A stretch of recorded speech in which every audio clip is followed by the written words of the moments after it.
dan muliakan Tuhan. Mulialah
Tuhanku,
datang kepadamu, beribadah kepadamu Tuhan. Karena kami tahu di dalam ibadah, di dalam persekutuan bersama dengan Engkau dan bersama dengan sesama anak-anakmu, kami mendapatkan kekuatan baru Tuhan. Karena Engkaulah keselamatan kami. Sebentar kami akan menyembah memuji Engkau lagi, dan terlebih kami akan mendengar firman-Mu, dan juga Tuhan kami akan menerima berkat Tuhan, yaitu tubuh dan darah-Mu. Kiranya Tuhan Engkau ada bersama dengan kami, Roh Kudus ada bersama dengan kami, memberikan sukacita, melepaskan segala ikatan-ikatan kesusahan, kesakitan. Kami percaya ada kuasa, ada keajaiban di dalam kami memuji-muji Engkau. Ada mujizat-mujizat dapat terjadi. Kami akan pulang dengan sukacita, dengan kemenangan dari Tuhan. Terpujilah nama Tuhan.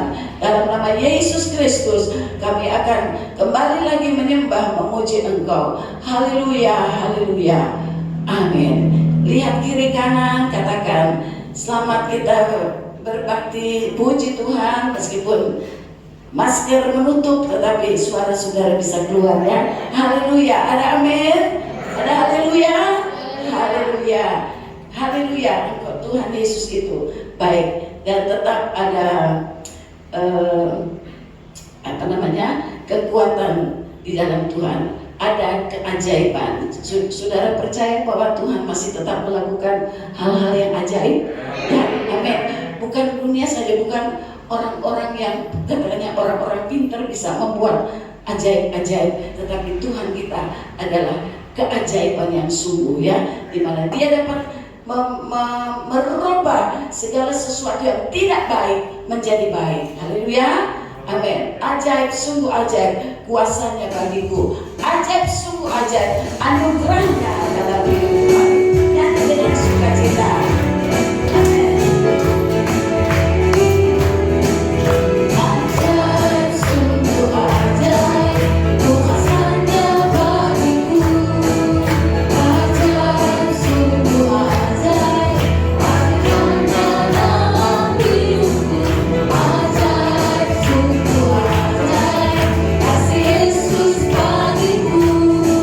Betapa heranku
diundang untuk memberikan pujian dan kesaksiannya.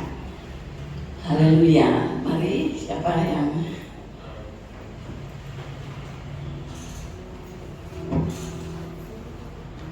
yang merasa masih muda boleh ikut nyanyi. Tapi ini adalah pada remaja pemuda, mereka mau bersaksi melalui nyanyian puji Tuhan. Kita dengar nyanyian mereka supaya kita juga mendapat berkat. Haleluya.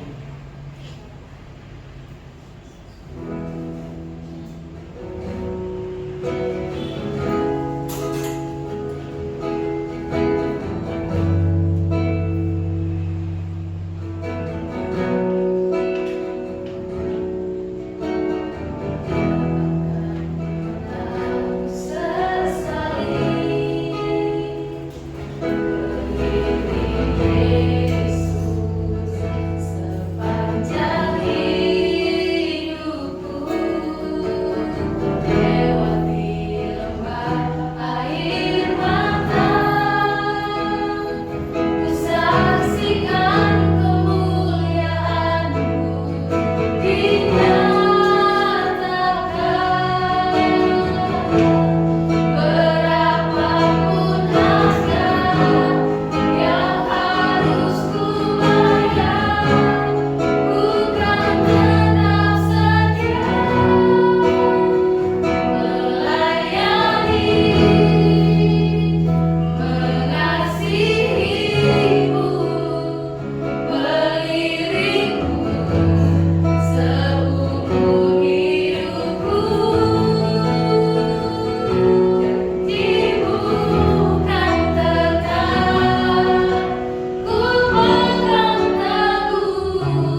aku akan tetap setia. Saudara-saudara bayar berapa untuk keselamatan kita? Kita tidak dapat bayar dengan materi saja, ya.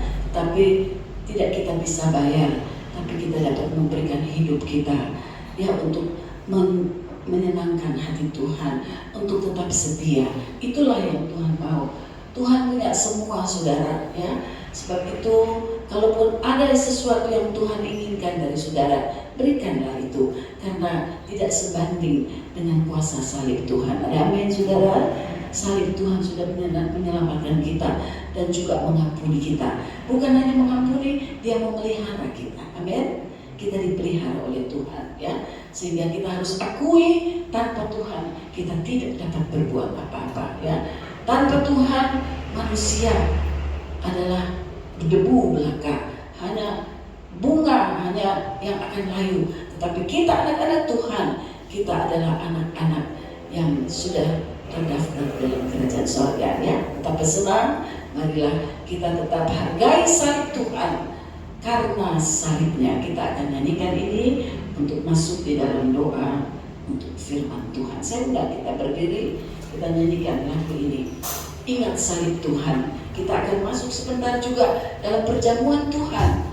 Biarlah kita ingat betapa besar Dia bayar dan Dia tebus kita. Dan sebenarnya kita adalah manusia ciptaan Tuhan, sempurna seperti Dia, tetapi karena dosa yang Dia harus bayar, Dia harus tebus saudara kembali menjadi anak-anaknya. Biar kita hargai hanya Kau Tuhan. Hanya Kau Tuhan di hidupku, Kau berikan hidup yang baru.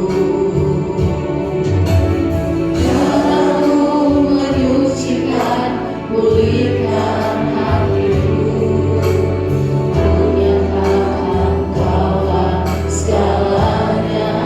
Hanya Kau Tuhan, hanya Kau Tuhan di hidupku.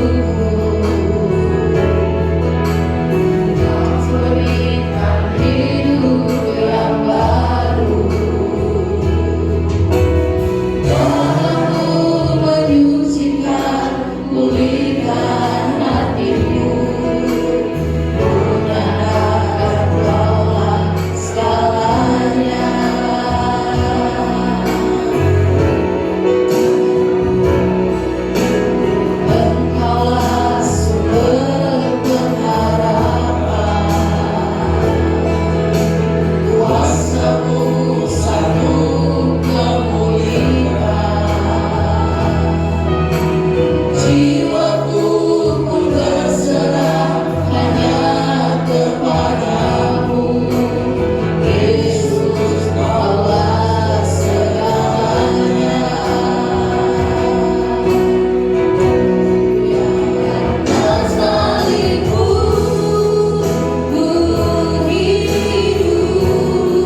Juru Selamat kami.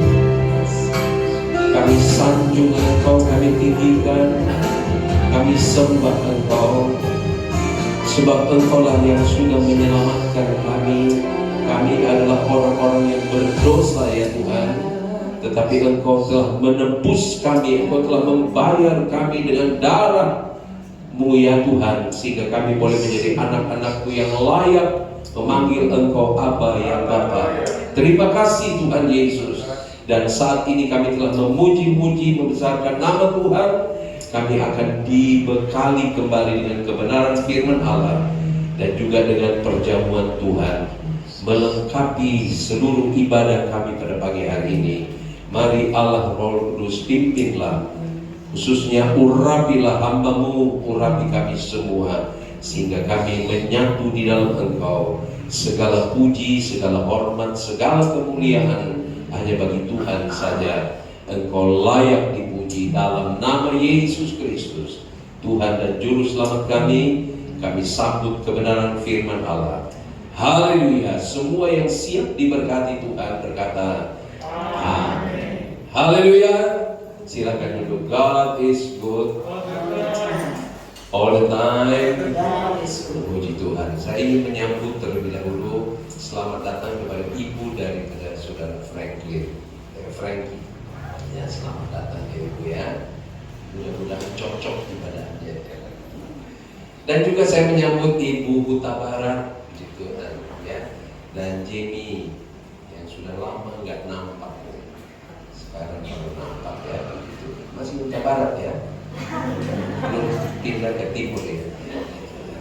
Tuhan Yesus baik. Dan semua ya, selamat kita jumpa lagi kembali. Ibu Diana juga mantap ya anaknya ya. Kacamata, masker, dan topi luar biasa. Mari kita sambut kebenaran firman Tuhan, saudara-saudara. Judul dari renungan kita pada pagi hari ini yang mungkin agak agak bertentangan dengan logika kita, tapi mari saya ingin mengajak ya saudara menyimak baik-baik apa yang saya sampaikan supaya nggak ngalor ngidul. Saudara-saudara, saya catat nih ada 4 lembar saudara-saudara. Saya harap bisa dihabiskan 4 lembar ini ya. Itu sebab saya tulis ya. Judulnya adalah Mengasihani Pendosa. Agak ya, kalau kita tidak mengerti benar firman Tuhan, maka agak mungkin belum kok mesti si pendosa itu dikasihani gitu. Ya. Pendosa di sini artinya orang yang telah berbuat dosa. Kok mesti dikasihani gitu loh. Ya. Dan kata mengasihani ini adalah ya, arti kata mengasihani ini adalah bukan berkompromi ya, atau bukan mendukung si pendosa ini, atau bukan menyetujui si pendosa ini, tapi kita harus mengasihani ya. Itu sebabnya saya harap saudara dengar baik-baik ya apa yang saya ingin ungkapkan ini, dan mari kita nanti akan menyimpulkan maknanya bagi saudara dan saya ya.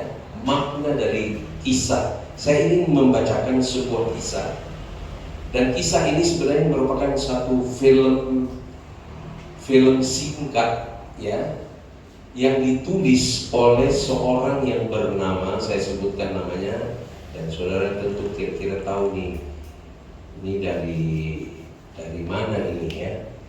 Namanya Ali bin Abi Thalib. Namanya Ali bin Abi Thalib, bukan Abigail ya, tapi Abi Thalib gitu ya. Dan saudara ini atau bapak ini berasal dari Iran Muslim ya. Nah, dia membuat satu film yang kemudian juga ditulis ya supaya lebih jelas. Nah, saya akan bacakan saudara. Dan saya harap saudara perhatikan baik-baik, sebab sekali lagi saya katakan mempunyai makna yang sangat indah bagi saya dan saudara. Ya. Nah, saya bacakan begini. Sebelumnya Bapak Ali ini menulis begini, mengawali filmnya atau mengawali ceritanya. Dia berkata begini, orang baik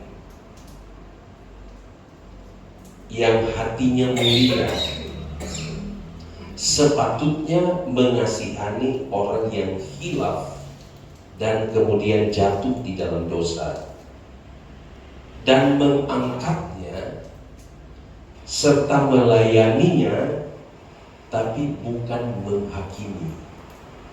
Ya, nangkap saudara-saudara ya. Jadi ini perkataan awal daripada Ali bin Abi Thalib. Dia mengawali hal ini bahwa sesungguhnya orang yang baik dan yang mulia hatinya harus mengasihani orang yang hilaf dan kemudian jatuh di dalam dosa, dan kemudian itu mengangkatnya, melayaninya atau merawatnya, tapi bukan menghakimi. Ya, mari kita introspeksi diri kita, kita koreksi diri. Ada nggak orang yang kita lihat sudah jatuh? Ada istilah udah jatuh ketimpa tangga pulang gitu. Ya, udah jatuh ditimpain lagi sama tangga. Ya. Saya baca dulu beberapa ayat.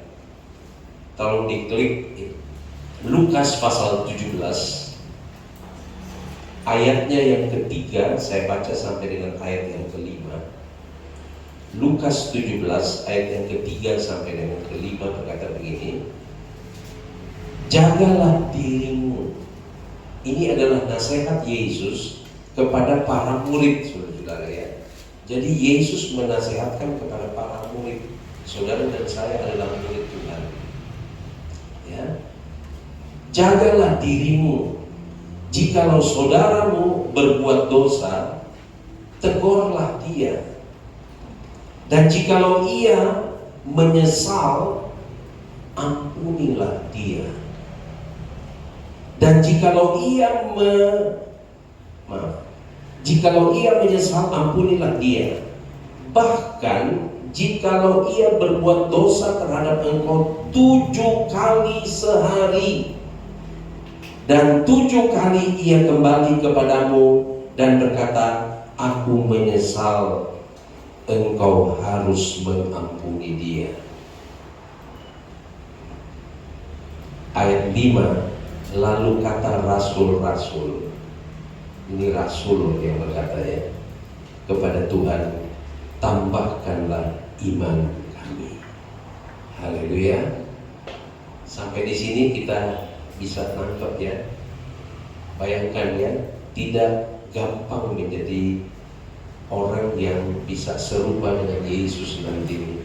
Kita punya tema abadi, saudara-saudara, bahwa tujuan hidup kita ya, beribadah, membaca Alkitab dan lain sebagainya adalah supaya kita menjadi serupa seperti Yesus. Nah, firman Allah berkata, kalau ada orang yang berbuat dosa dan kemudian menyesal, mengakui kepada kita, maka kita harus ampuni dia. Ya. Bahkan kalau 7 kali sehari, bayangkan saudara-saudara.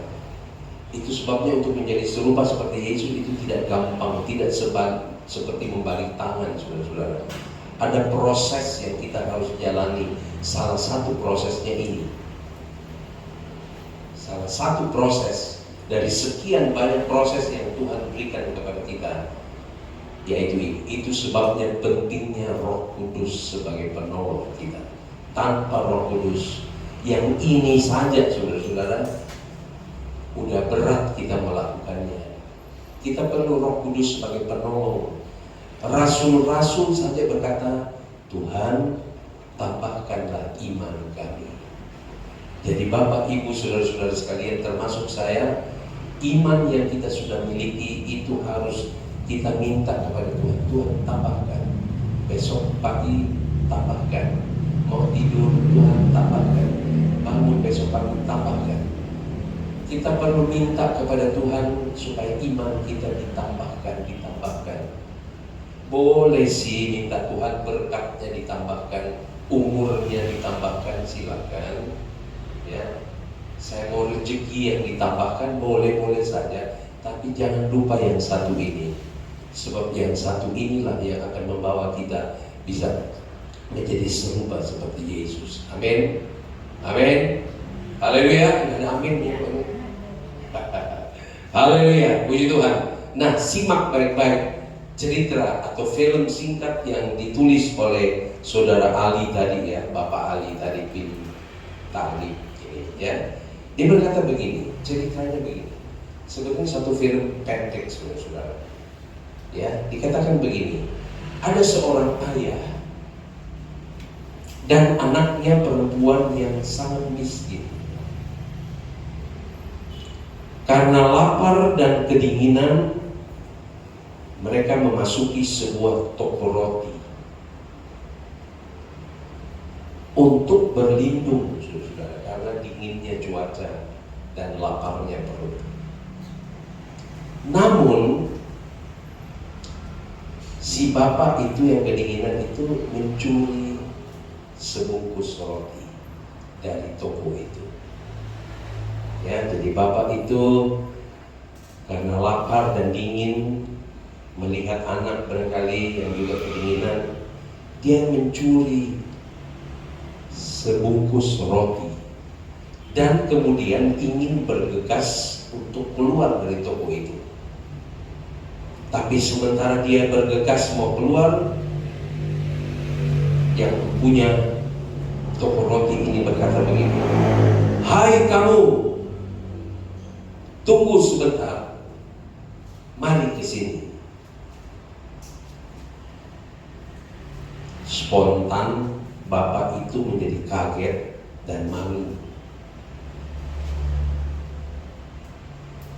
Lebih bingung lagi ketika anaknya berkata kepada ayahnya, "Pak, ada apa?"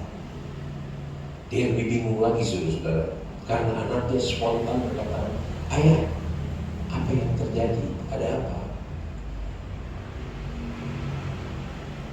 Tetapi kemudian pemilik toko berkata kepada anak itu, "Tidak ada apa-apa, nak.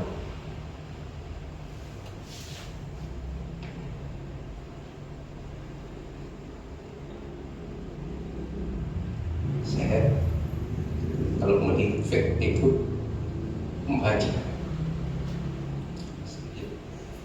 saya seperti berkata, siapa saya?"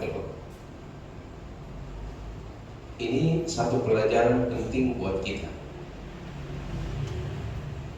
Ya, sebab seringkali salah satu buah roh berkata perlu penguasaan diri. Ya, salah satu buah roh yang paling akhir dikatakan penguasaan diri. Jadi ketika anak itu berkata kepada ayahnya, "Ada apa, ayah?" Si pemilik toko ini menyapa anaknya berkata, "Tidak ada apa-apa, nak. Ayahmu hanya lupa mengambil uang kembalian. Dan tidak ada apa-apa, nak. Ayahmu lupa mengambil uang kembalian." Sambil pemilik toko itu mengambil uang dari lacinya, sejumlah uang dari lacinya, dan kemudian memberikan kepada ayah anak itu. Tentu ayah ini tambah kaget, tambah bingung. Loh, kok begini ya? Kira-kira seperti itu. Tidak lama berselang, saudara-saudara, keluarlah istri daripada pemilik toko sambil memeluk sekantong beras kurang lebih 5 kilo. Dia berkata, "Bapak, ini adalah pesanan berasmu tempo hari yang belum diambil."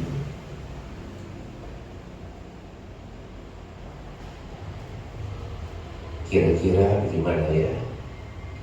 Bapak itu dengan muka yang, waduh, nggak tahu bagaimana dia mukanya ya.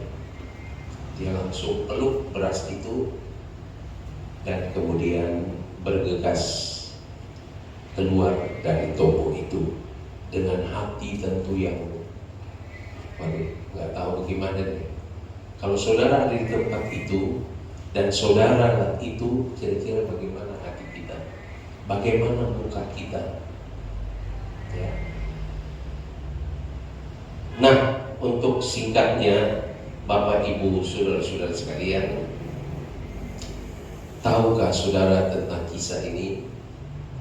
Kisah ini berbicara, menggambarkan, merefleksikan tentang saya dan saudara. Itu sebabnya Yesus, dia mati dan bangkit, dia mati naik ke salib, dia disalibkan, dia mati, dikuburkan, bangkit pada hari yang ketiga, dia naik ke surga, dan dia tinggalkan perjamuan Tuhan buat saudara dan saya. Inilah gambaran cerita tadi, refleksi tadi buat saya dan buat saudara, bahwa yang tadinya kita yang harus masuk dalam neraka yang kekal, tapi Tuhan tebus kita dengan darahnya yang mahal, dan dia membayar lunas. Amin. Dia bayar lunas segala dosa, saudara. Seperti itulah kisah tadi, ya. Yang tadinya Bapak itu yang seharusnya divonis, tapi justru dia diberkati, saudara-saudara. Tapi saya katakan tadi, ini bukan arti kita harus berkompromi, bukan kita harus menyetujui, bukan kita harus mengakui, bukan. Tapi ini menjadi satu pelajaran buat kita, bahwa begitulah Yesus membayar lunas segala dosa-dosa kita di atas kayu salib, dan perjamuan Tuhan inilah sebagai peringatan buat kita. Haleluya. Nah, saya ingin menarik beberapa ayat, ya, dari firman Tuhan yang mungkin tidak asing lagi. Mari kita buka di dalam Lukas pasal 15 tentang anak yang terhilang, ya. Saya bacakan saja beberapa ayat, ya, dan mungkin saya tidak uraikan secara detail, ya. Tetapi di sana dikatakan begini dalam Lukas pasal 5 tentang anak yang terhilang. Ketika dia sadar, ya, Lukas pasal 5, ya, tentang anak yang terhilang.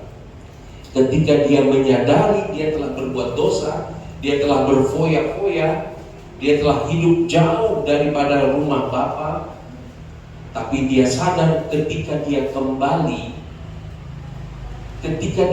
dalam keadaan mungkin yang sudah kurus, kering, berbau, dan pakaian berkali yang compang-camping, sebab uangnya habis, teman-temannya semua lari. Dia ingin makan makanan yang diberikan kepada babi pun tidak diberikan kepadanya. Bayangkan, saudara-saudara, ya, makanan babi itu adalah makanan yang kotor, tapi dia minta izin kepada pemilik untuk mau makan sedikit dari karena laparnya. Tidak diizinkan, saudara-saudara. Tapi ketika dia kembali, bapaknya menyambut dia, ya, menyambut dia, bapaknya menunggu dia. Begitu dia jumpa dengan anaknya, dia tidak berkata kamu najis, kamu kotor. Dia tidak menghakimi, tapi dia peluk. Dia peluk, dan mungkin saya katakan berbau. Tidak mandi sekian lama. Dia peluk. Kemudian dia sediakan hal-hal yang indah. Dia berikan cincin, dia berikan jubah yang bagus.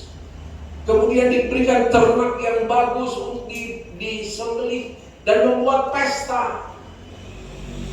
Sementara kakaknya menjudge dia, menghakimi dia bahwa dia telah berbuat dosa.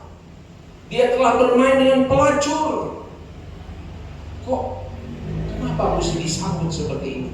Bapaknya berkata, anakku yang tadinya mati telah hidup kembali. Kita yang tadinya mati, saudara-saudara, Tuhan bayar lunas supaya kita bisa hidup di hadapan Tuhan. Dan kalau kita hidup pada hari ini adalah anugerah Tuhan, bukan hebat kita. Amin. Haleluya. Bukan kita bisa atur waktu, atur segala-galanya. Kita bekerja sebaik-baiknya, bukan. Ini karena anugerah Tuhan. Kita harus yakini hal ini. Nah, inilah yang terjadi dengan anak yang terhilang. Dipeluk ayahnya, dibikin pesta. Tapi jangan kita punya hati seperti anak sulung yang menghakimi. Dia sudah berbuat dosa, bermain dengan pelacur. Kenapa dibuat pesta buat dia? Haleluya. Saudara tahu, ketika kita sungguh-sungguh melayani Tuhan, beribadah kepada Tuhan, kita berikan hati kita yang terbaik kepada Tuhan, sorga bersorak-sorai. Amin. Haleluya. Sorga bersorak-sorai menyambut pujian, penyembahan, kesetiaan, ketaatan, kerendahan hati kita dalam ibadah kepada Tuhan. Kita tidak lihat hal itu, tetapi saya yakin hal ini. Ketika kita menyenangkan hati Tuhan, sorga bersorak-sorai. Yang kedua, saudara-saudara, saya bacakan dengan cepat. Kita buka di dalam Injil Yohanes pasalnya yang ke-8. Yohanes pasal yang ke-8. Kalau saudara senang baca Alkitab, saudara mengerti kisah ini. Ya, ketika Yesus sedang duduk mengajar, ayat 3 berkata begini, Yohanes pasal 8. Maka ahli-ahli Taurat dan orang-orang Farisi, saya ingin katakan ahli Taurat dan orang Farisi itu notabene-nya itu sebenarnya mereka itu senang sekali bergumul atau membaca Taurat Tuhan. Kalau sekarang kita firman Tuhan. Dan mereka senang sekali berada di dalam bait Allah. Itu ahli Taurat dan orang Farisi. Namun ketika Yesus sedang mengajar, ahli-ahli Taurat dan orang Farisi ini datang kepada Yesus membawa seorang perempuan yang kedapatan berbuat zina. Berbuat zina. Nah, saudara, di zaman ini, di zaman ini yang saya katakan, itu zina adalah sesuatu yang sangat tabu. Artinya sangat-sangat tidak baik. Itu sebabnya kalau kita ingat cerita tentang kelahiran Yesus, ya, ketika malaikat datang kepada Yusuf, istrimu mengandung, hamil. Apa yang Yusuf lakukan? Rupanya secara diam-diam dia ingin meninggalkan Maria. Kenapa? Sebab dia takut bahwa pada zaman itu kalau orang didapati berzina, maka sebenarnya dia harus dibunuh dengan dilempar dengan batu sampai mati. Itu sebabnya Yusuf secara diam-diam mau meninggalkan Maria. Sebab ternyata Maria hamil. Dia belum bersetubuh, tapi kok Maria hamil. Itu sebabnya dia kemudian berdoa. Tetapi ketika dia berdoa, mungkin dia ketiduran, datang malaikat berkata bahwa Yusuf, kelahiran atau janin yang ada di Maria itu adalah dari Roh Kudus. Itu sebabnya saudara-saudara, pekerjaan Roh Kuduslah yang membuat akhirnya Yusuf menerima Maria, tapi tidak bersetubuh sampai Yesus lahir. Pekerjaan Roh Kudus. Ya. Nah, ketika wanita didapati berzina, ahli Taurat dan orang-orang Farisi yang saya katakan notabene sebenarnya mereka harus punya kasih, malah menghakimi. Jangan jadi orang Farisi dan ahli Taurat ya saudara-saudara. Kalau kita belajar firman Tuhan, belajarlah yang benar. Minta urapan, minta hikmat dari Roh Kudus, sehingga kita dapat menjadi pelaku firman. Bukan di otak kita saja firman Allah itu. Ya. Jadi mereka membawa, kemudian berkata begini, Rabi, perempuan ini tertangkap basah ketika ia sedang berbuat zina. Ayat 5 berkata begini, Musa dalam hukum Taurat memerintahkan kita untuk melempari perempuan-perempuan yang demikian. Apakah pendapatmu tentang hal ini? Kelihatannya keren saudara-saudara ya, kelihatannya seperti rohani. Ini kedapatan berzina nih. Menurut Musa kan notabene adalah firman Allah. Menurut Musa harus dilemparin dengan batu. Menurut kamu ini, menurut Yesus gimana nih? Dan kalau saudara baca, sebenarnya mereka sedang mau mencobai Yesus. Hati-hati Bapak Ibu saudara-saudara sekalian ya. Satu pelajaran buat kita. Jangan sekali-kali kita mau mencobai Tuhan. Amin. Haleluya. Saya berbuat ini karena saya ingin coba Tuhan. Saya memberi, saya ingin coba Tuhan. Kira-kira saya diberkati ya.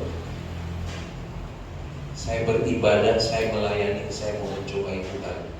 Kira-kira Tuhan mau bikin apa sama saya? Ya. Akhirnya saudara-saudara, Yesus tidak menjawab, tapi Yesus duduk, atau Yesus berkata begini di ayatnya yang ke-7, barang siapa di antara kamu tidak berdosa, hendaklah ia pertama melemparkan batu kepada perempuan itu. Lalu ia membungkuk pula dan menulis di tanah. Kira-kira menurut pikiran saudara, waktu Yesus bungkuk dia tulis di tanah, kira-kira tulis apa ya? Ada kira-kira yang bisa? Ada kira-kira? Waktu dia bungkuk dia tulis di tanah, kira-kira apa sih? Artinya sesifon, kira-kira apa yang ditulis di tanah? Atau nanti tanya Yesus di sorga. Oh Daniel itu ya. Ada kira-kira tahu apa kok? Kira-kira Ibu Takara? Saya juga nggak tahu kok. Tapi kira-kira menurut logika saya, dan saya pernah baca sih, bukan karena saya pintar enggak. Saya pernah baca, dia gambar hati di tanah. Itu sebabnya kalau saudara dapat gambar hati, bersyukurlah, itu tanda kasih. Amin. Amin. Haleluya. Jadi dia gambar hati. Ini menurut logika saya. Ya. Nanti tanya Yesus di sorga, apa sih yang digambar di tanah itu? Tapi ketika Yesus berkata, siapa yang tidak berdosa silakan lempar lebih dulu. Tidak ada satu orang pun yang berani. Rupa-rupanya jangan-jangan mereka ini mantan-mantannya daripada wanita ini. Barangkali ya, cuma Ibu Margaret yang ketahuan. Berarti Ibu Margaret itu begitu. Jangan-jangan para mantan yang bilang Yesus dia harus dilempar dengan batu. Mau menghilangkan fakta mereka. Sekarang kan begitu. Orang nggak boleh keluar negeri, harus tinggal, kalau perlu di penjara, supaya jangan menghilangkan fakta. Nah itu, nggak ada yang baru di kolong langit ini, saudara-saudara. Apa yang terjadi sekarang, ya, di zaman dulu sudah terjadi. Supaya menghilangkan fakta, bunuh dia, lempar dia dengan batu. Tidak ada seorang pun yang mau melempar dia dengan batu. Akhirnya Yesus berkata begini, hai perempuan, di ayat 10, di manakah mereka? Tidak adakah seorang pun yang menghukum engkau? Jawabnya, tidak ada Tuhan. Lalu kata Yesus, aku pun tidak menghukum engkau.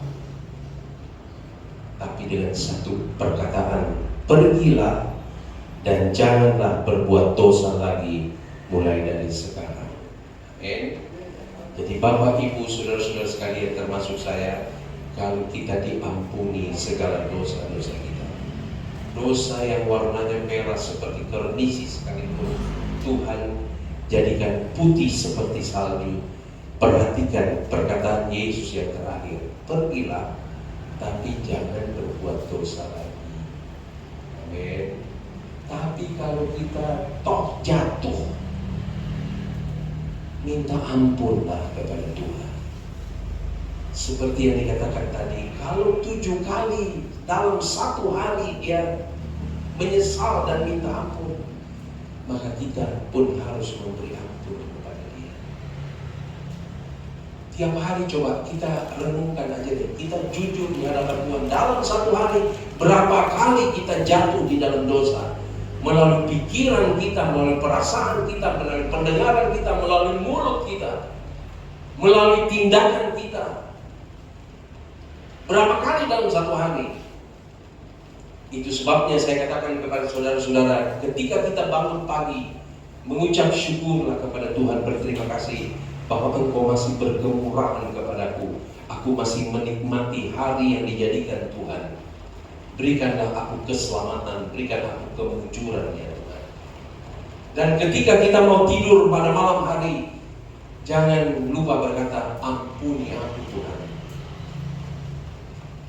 Aku tidak tahu berapa banyak dosa yang aku sudah buat pada hari ini, melalui mulutku, melalui hatiku, melalui pikiranku. Ya, kita bisa kelihatan bagus, saudara-saudara, manis, cantik, tapi siapa yang kenal hati kita? Yeremia berkata, hati itu licik, teramat licik, lebih licik dari segala sesuatu. Itu sebabnya ketika kita mau tidur, minta ampun Tuhan.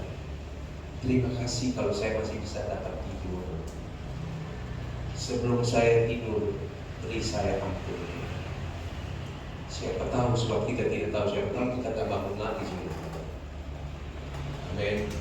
Haleluya. Jadi Yesus, perempuan yang sebenarnya dikatakan dalam hukum Musa harus dirajam dengan batu sampai mati, tapi Yesus berkata, aku pun tidak menghukum engkau. Pergilah, tetapi jangan berbuat dosa lagi. Haleluya. Amin. Untuk itulah Yesus sudah mati dan bangkit buat saudara. Inilah makna perjamuan Tuhan buat saudara dan saya. Ya, kalau saudara sudah mengerti, puji Tuhan. Tapi kalau saudara belum mengerti, inilah makna perjamuan Tuhan, bahwa kita ini orang-orang berdosa, tapi Tuhan sudah tebus dengan darahnya yang mahal di atas kayu salib, sehingga kita berhak memanggil Dia Aba, Dia Bapa. Yang terakhir, saudara-saudara, yang terakhir kita melihat kasih Yesus itu, ya. Arti daripada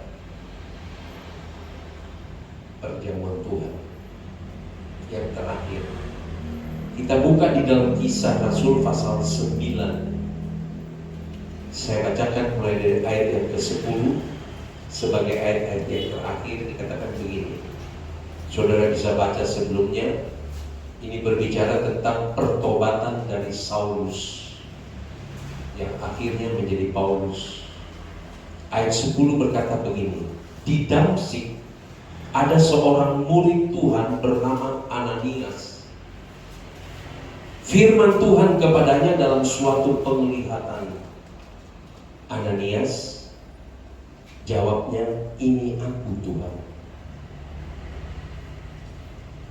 Firman Tuhan datang kepada Ananias, mari pergilah ke jalan yang bernama Jalan Lurus dan carilah di rumah Yudas seorang dari Tarsus yang bernama Saulus.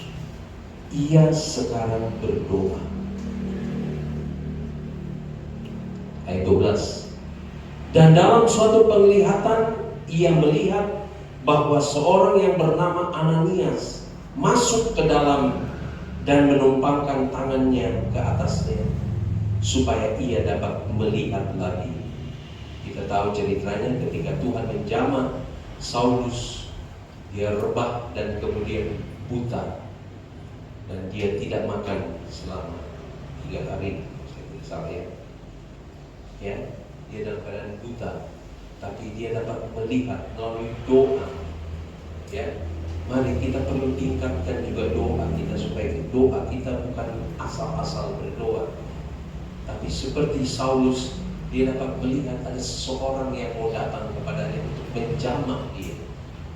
Firman Allah berkata begini, ya, ayat 12 saya ulangi sekali lagi. Dan dalam suatu penglihatan ia melihat bahwa seorang yang bernama Ananias masuk ke dalam dan menumpangkan tangannya ke atasnya supaya ia dapat melihat lagi.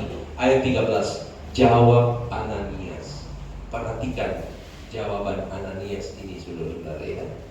Tuhan, dari banyak orang telah kudengar tentang orang itu, betapa banyaknya kejahatan. Ananias komplain kepada Tuhan, Tuhan, dari banyak orang sudah saya dengar, ini orang sangat banyak jahatnya.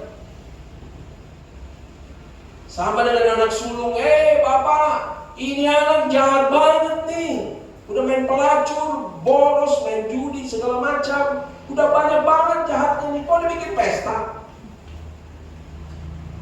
Ahli Taurat dan orang-orang Yahudi berkata, Tuhan Yesus, ini pesina banget nih. Perlu dirajam sama batu nih. Sekian banyak loh orang datang. Gak tahu mantan-mantan semua. Tapi mau menghilangkan jejak, ini mesti dilempar batu nih. Udah banyak banget dia bersina. Dia gak hitung aja berapa banyak ini. Sebab mereka gak jujur sih. Ananias tentang banyaknya kejahatan yang dilakukan terhadap orang-orang kudusmu di Yerusalem. Bukan sedikit, saudara-saudara, banyak. Kalau kita mau hitung dosa-dosa kita, saudara-saudara, dari lahir sampai sekarang, nggak kehitung. Mau pakai kalkulator kayak gimana, mau pakai komputer kayak gimana, nggak kehitung, saudara-saudara, dosa kita. Ada yang bisa hitung? Sehari aja ya, coba deh. Sebelum kita tidur, coba saudara itu. Saya udah jelekin si ini. Saya udah berprasangka jelek sama si sapi itu. Kalau saya udah ngomongin yang gak baik. Waduh, saya udah berpikir, ini orang ini jahat, nggak tahu dia baik.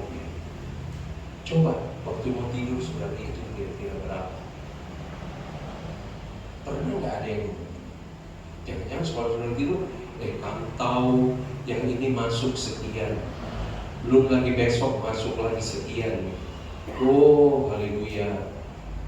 Nanti sebentar lagi saya mau telepon supaya dia ingat kantaunya. Jangan-jangan saudara itu yang saudara itu, saudara-saudara. Banyak kejahatan yang dilakukannya terhadap orang-orang kudusmu di Yerusalem. Apa jawab Yesus? Dan ia datang kemari dengan kuasa penuh dari imam-imam kepala untuk menangkap semua orang yang memanggil namamu. Ini pikiran Ananias, seorang murid Tuhan. Dia berkata sudah banyak kejahatan, dan sekarang dia datang ini mau menangkap semua orang yang menyebut namamu. Kalau kita ada dalam posisi seperti ini, masih mau menyebut nama Tuhan gak nih? Itu sebabnya saya katakan, saudara-saudara, saya melatih jemaat, mari bersaksilah, belajar bersaksi di sini kalau ada kesempatan bersaksi. Sebab kita bersaksi di tengah-tengah orang yang seiman. Kalau di depan orang seiman saja kita sudah gak berani, gimana kalau keluar yang tidak seiman? Apalagi ada di dalam lingkungan orang yang tidak mau disebut ada nama Yesus. Kira-kira kita mau jadi saksinya? Padahal amanat agung berkata, pergilah, ceritakanlah. Haleluya. Jadi Ananias dia berkata, ini orang yang apa? Mau membunuh, mau menangkap semua orang yang memanggil namamu.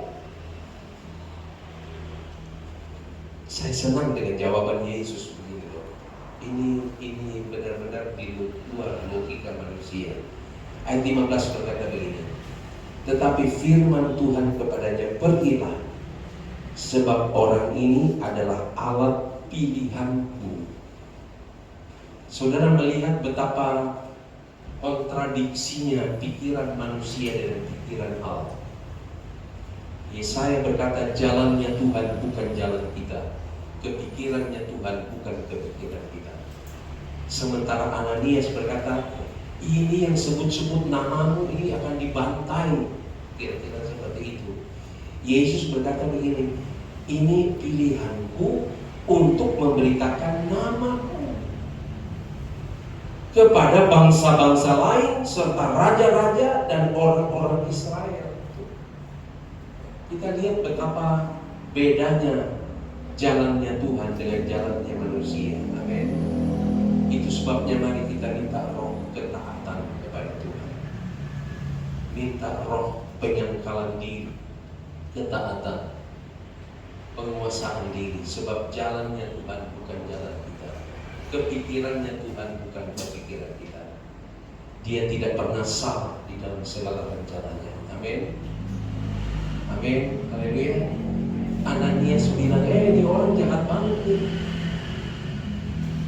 Anak sulung bilang, si anak adikku ini brengsek banget nih. Kira-kira bahasa apa?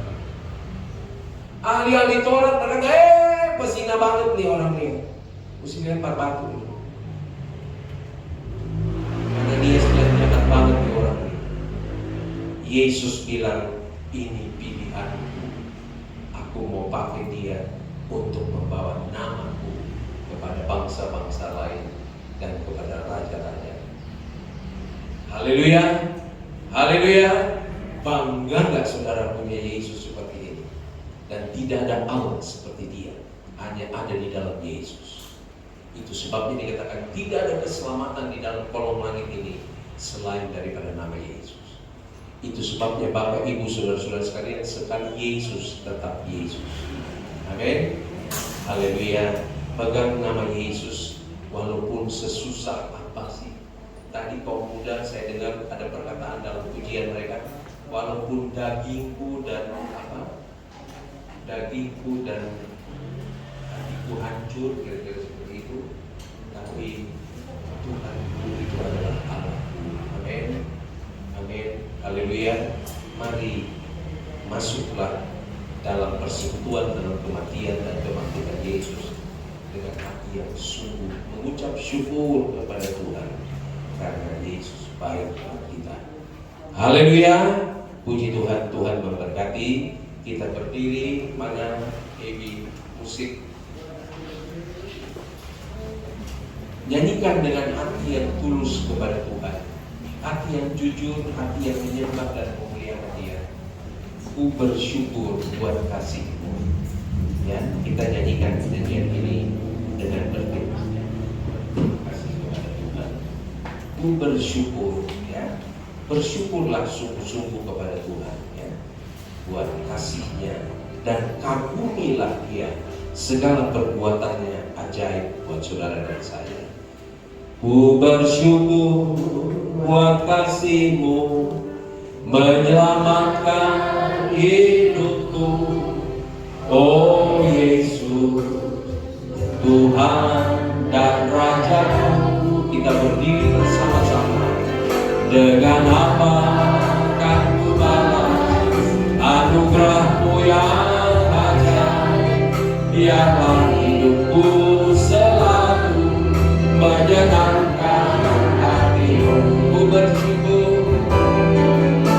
bersyukur buat kasih-Mu menyelamatkan hidupku.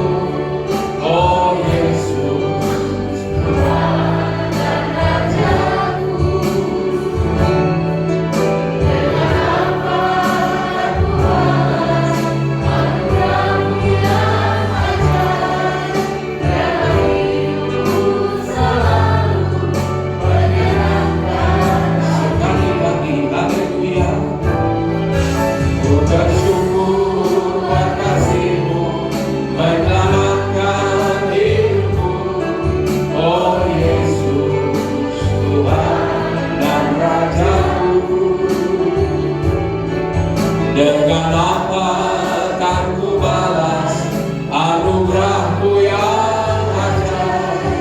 biarlah hidupku selalu menyenangkan hatimu.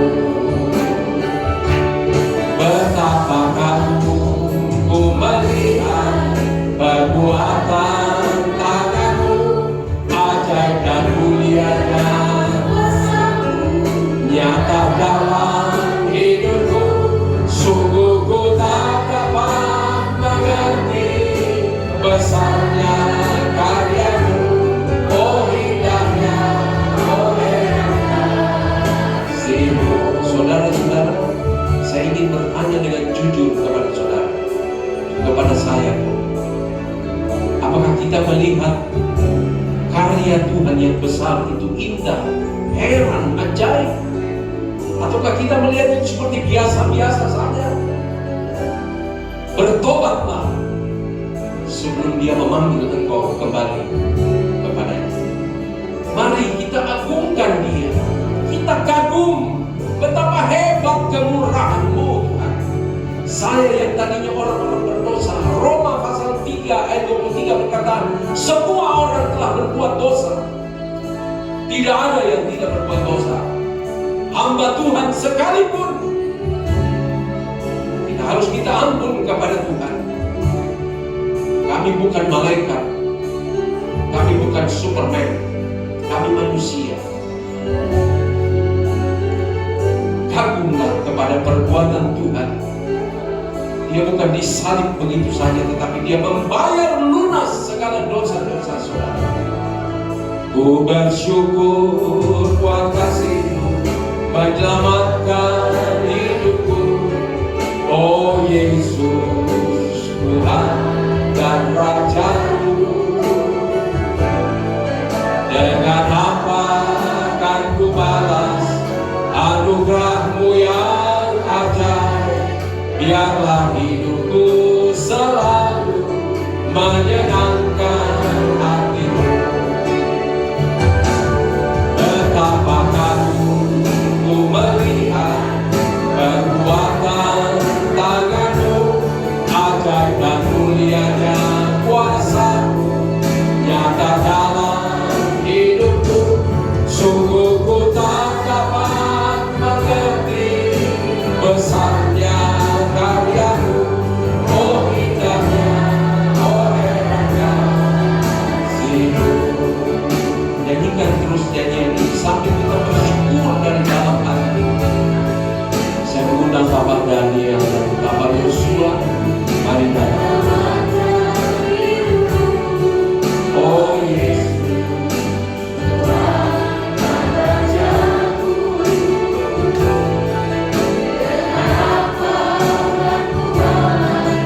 anugerah-Mu yang ajaib, biarlah hidupku selalu menyenangkan hati-Mu. Betapa kagum ku melihat perbuatan tangan-Mu, ajaib dan mulianya kuasa-Mu nyata dalam hidupku. Sungguh ku tak dapat mengerti besarnya karya-Mu, oh haleluya kasih-Mu. Betapa kagum, betapa kagum ku melihat perbuatan tangan-Mu, ajaib dan mulianya kuasa-Mu nyata dalam hidupku. Sungguh ku tak dapat mengerti besarnya karya-Mu, oh indahnya kasih-Mu. Bapa di dalam sorga, kami kagum kepada-Mu, kami kagum kepada perbuatan-Mu ya Tuhan. Engkau yang adalah Allah, 100% Allah, tetapi Engkau rela datang ke dalam dunia, mengosongkan diri-Mu, menghampakan diri-Mu, menjadi hamba ya Tuhan, lebih rendah daripada manusia, dan Engkau taat sampai mati di atas kayu salib hanya untuk menebus dosa-dosa kami. Terima kasih Bapa dalam sorga. Dan inilah yang Engkau tinggalkan bagi kami menjadi satu peringatan perjamuan Tuhan.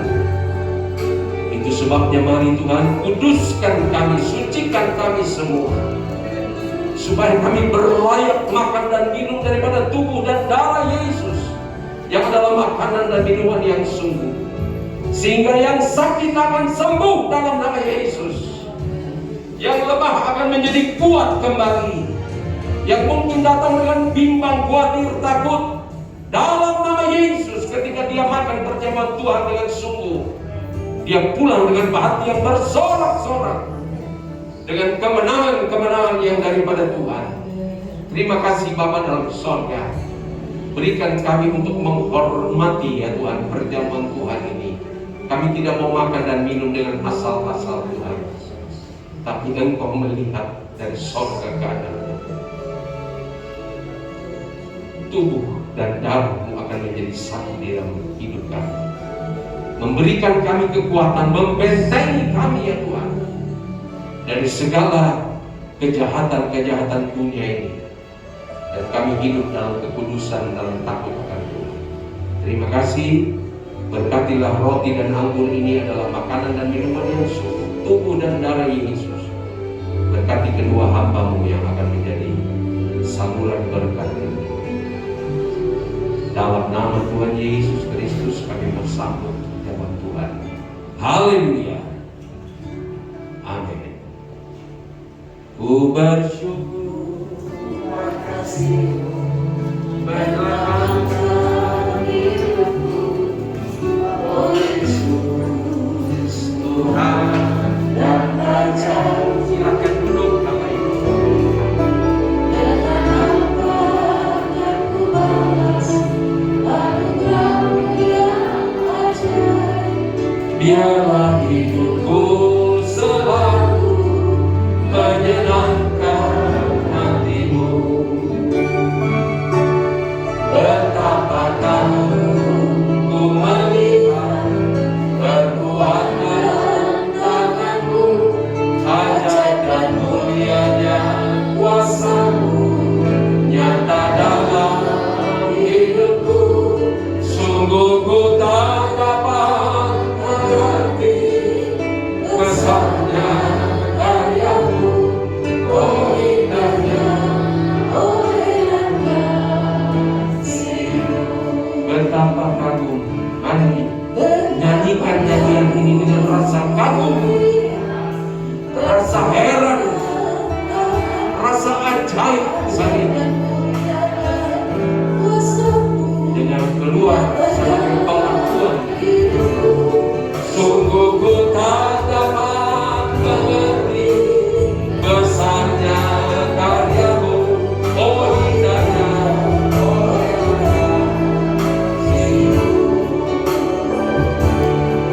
Ku menyelamatkan hidupku,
miskin tadi itu.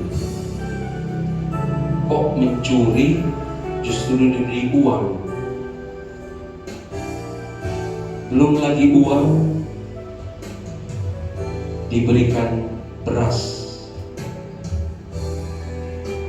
Kalau saudara masuk di mall-mall atau di toko-toko, seringkali ada tulisan siapa yang mencuri akan berurusan dengan polisi. Sebab di sini ada apa itu namanya, CCTV. Ya, sering kalau kita masuk ke toko, siapa yang mencuri akan berurusan dengan polisi. Kita kagum. Kita ada yang seperti Bapak tadi itu. Tapi justru bukan dihakimi, tapi justru diberi yang terbaik, yang menjadi kebutuhan sama dengan saudara dan saya. Kita banyak berbuat kejahatan, tapi Tuhan panjang sabar, Dia tetap memberkati kita. Bukan Dia berkompromi, tapi Dia bersabar sampai kita menjadi sadar. Haleluya. Saudara baca dalam hostia ini di tangan saudara, saya bacakan buat saudara apa yang saya terima. Jadikanlah hatiku tahir, ya Allah, dan perbaharuilah hatiku dengan roh yang teguh. Mazmur 51 ayat 12. Tolong bantu saya dalam doa supaya firman ini benar-benar terjadi dalam hidup saya. Itu sebabnya Salomo berkata, jagalah hatimu dengan segala kewaspadaan, sebab dari dalam hati itu terpancar kehidupan. Haleluya. Kita angkat roti dengan tangan kanan kita. Firman Allah berkata, sebab apa yang telah kuteruskan kepadamu telah aku terima dari Tuhan, yaitu bahwa Tuhan Yesus pada malam waktu Ia diserahkan mengambil roti, dan sesudah itu Ia mengucap syukur atasnya, Ia memecah-mecahkannya dan berkata, inilah tubuhku yang diserahkan buat kamu. Perbuatlah ini menjadi peringatan akan aku. Mari kita makan dengan iman, kita makan dengan mengucap syukur, sambil memuji, membesarkan nama Tuhan, dalam nama Tuhan Yesus Kristus. Haleluya.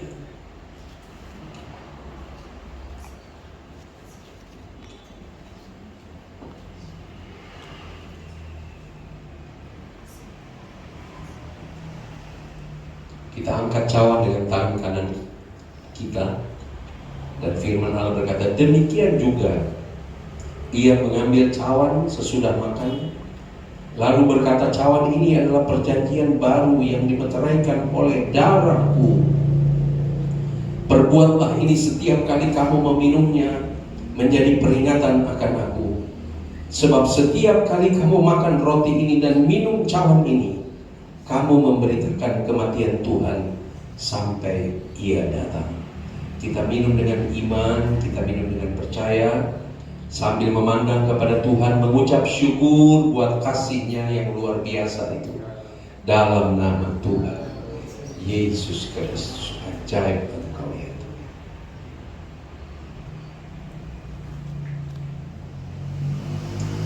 Haleluya. Haleluya. Mari kita mengucap syukur. Haleluya. Angkat suaramu kepada Tuhan. Mengucap syukurlah dengan dari dasar hati kita kepada Tuhan. Engkau baik ya Tuhan. Engkau baik. Terima kasih Tuhan Yesus. Terima kasih Tuhan. Haleluya. Engkau baik. Terima kasih Tuhan. Terpujilah nama-Mu. Engkau baik. Kuatkan kami. Haleluya. Terima kasih Tuhan. Ku naikkan syukur padamu Yesus. Ku sembah sujud kepadamu Tuhan. Di hadapan takhta kemuliaan-Mu ku tinggikan, ku agungkan selamanya. Segala puji syukur bagimu, ku tinggikan nama-Mu selalu, kemuliaan hanya bagimu. Terpujilah nama-Mu, segala puji syukur bagimu, ku tinggikan nama-Mu selalu, kemuliaan hanya bagimu. Terpujilah nama-Mu, terpujilah nama-Mu, terpujilah nama-Mu sekali lagi, haleluya. Pujilah nama-Mu, haleluya. Kami mau pulang dengan hati yang selalu memuji-puji Engkau, karena melihat kebaikan, anugerah, kemurahan Tuhan yang Engkau kerjakan dari hari ke hari. Dan kami percaya sampai kami mengakhiri hidup ini, dan kami menjadi serupa seperti Engkau. Inilah menjadi doa kami. Terima kasih Tuhan, berkati jemaat-Mu, berkati kami semua yang telah mengambil bagian dalam persekutuan, dalam kematian dan kebangkitan Yesus. Kami menikmati tubuh dan darah Yesus yang adalah makanan dan minuman yang sungguh mendatangkan kekuatan bagi kami untuk menjalani hari-hari yang semakin jahat dan semakin tidak menentu. Tapi kami akan menjadi umat-umat yang lebih daripada pemenang, bukan oleh kuat dan gagah kami, tapi oleh pekerjaan Roh Kudus di dalam kami. Terima kasih Bapa dalam sorga, berkati jemaat-Mu ya Tuhan. Jemaat-Mu adalah milik-Mu, adalah biji mata-Mu Tuhan. Pelihara dan jaga mereka di tengah-tengah dunia yang semakin jahat, tapi mereka menjadi orang-orang yang menyenangkan hati Tuhan. Berkati usaha pekerjaan rumah-rumah tangga, berkati anak-anak yang di bangku sekolah, bangku kuliah, semua diberkati oleh Tuhan. Apa saja yang kami kerjakan di dalam nama Yesus, Tuhan membuat berhasil dan beruntung. Kami menjadi kepala, bukan menjadi ekor. Tuhan, kalau ada yang sedang kecewa, ada yang sedang sakit hati, ada yang sedang bertanya-tanya kenapa begini, kenapa begitu, Tuhan tenangkan hati mereka, supaya mereka dapat berdoa dan melihat kasih karunia Allah yang besar ketika mereka tenang di dalam Engkau. Terima kasih, berkati pemerintah kami, berkati para medis ya Tuhan sedang bekerja keras. Engkau sembuhkan orang-orang yang sakit, bahkan jemaat yang sakit di rumah sakit, bahkan di mana saja mereka berada, lawati mereka sebagaimana Engkau lawati kami. Kami semua pulang diberkati oleh Tuhan. Terima kasih, dan biarlah saudara-saudara pulanglah dengan tenang, dengan damai, dengan hati yang bersukacita. Pulanglah dengan berkat daripada Allah Bapa, kasih sayang daripada Yesus Kristus, dan persekutuan di dalam Roh Kudus. Tuhan tolong juga sebentar ada remaja, ada sekolah minggu, Engkau berkati juga dalam nama Tuhan Yesus Kristus. Terima kasih Tuhan, segala kemuliaan hanya bagi Engkau. Dalam nama Tuhan Yesus Kristus kami berdoa. Haleluya. Semua yang diberkati Tuhan berkata